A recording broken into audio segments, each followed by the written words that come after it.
and a ban on assault weapons. This weekend, Mr. Weaver wrote, "This tragedy may have been avoided had the person known that everyone in the aisle seats had the ability to defend themselves, their children, and their loved ones, and their neighbors."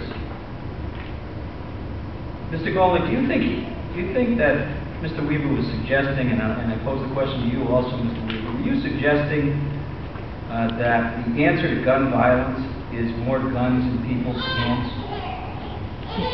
Thank you very much. I'll let Tom answer that question because I don't want to interpret what he said. I will say this. I don't think that this tragedy in Aurora, Colorado should be used as a jumping off point for politicians on both sides of the aisle to be debating gun control.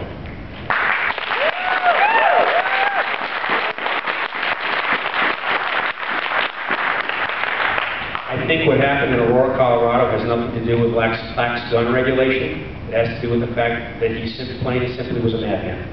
And he created a senseless act of terror.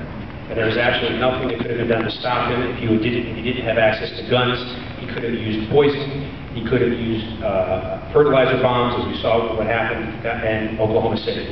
So there are some things that just can't be explained, and this is one of them. But again, I just think to be using this as a jumping off point to discuss handgun control certainly is inappropriate. And again, I do not believe that there should be any additional increases in gun control, because I don't believe that this was a result of lax gun control. It was just a senseless act perpetrated by a madman.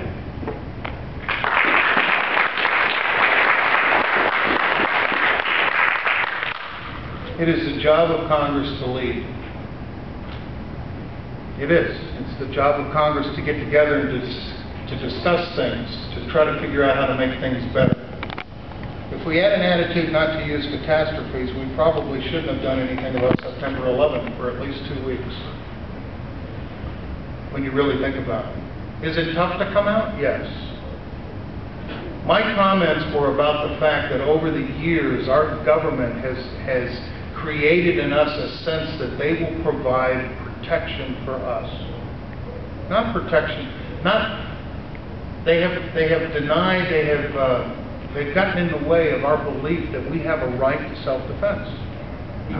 We have a right to practice self-defense, we have a right not to. And that needs to be discussed. The other thing in Colorado that comes up too, and after further thought, is that there is a mental health issue.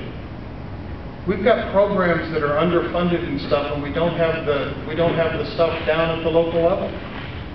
And then in the reports on the last couple of days, if you take the discussion, because we do have to discuss, even if there's bad events, we have to discuss things. If you take it further, this was a kid, a madman, that flunked out of college.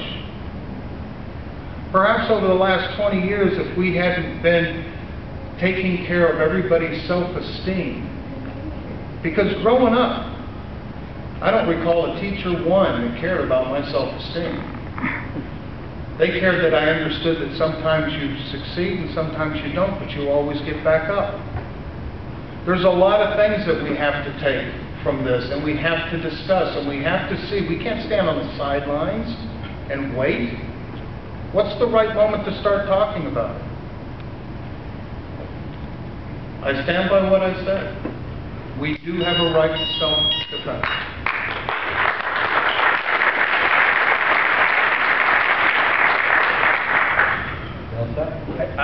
I'm not debating about whether we have a right to self-defense. My only point being is that I just don't think that there's anything that could have been done to prevent this tragedy. This was the act of a madman, and short of his parents or his friends, madmen don't have any friends, unfortunately, reporting his behavior.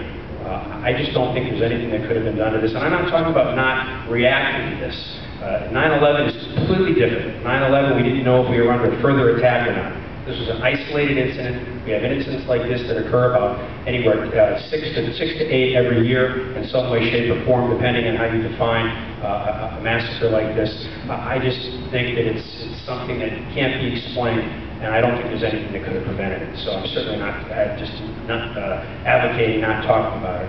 I'm advocating that not using it as a political jumping off point for discussions like this when this is the act of a madman.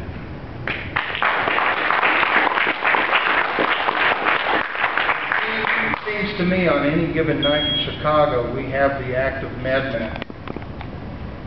We have the active madmen that go and they go against travelers in the subways of New York City. But when Bernie Goetz got his everything dropped against him and it was found that it was legal to protect yourself, the violence in the subway did drop for many years because people didn't know. We immediately say madmen, but even madmen that have wanted to attack us in years past, historically, we know that we weren't invaded because everybody knew that we were armed. That's all I'm saying. It's your choice whether you want it to be. It's your choice how you want. But we've forgotten that that's one of our basic natural rights.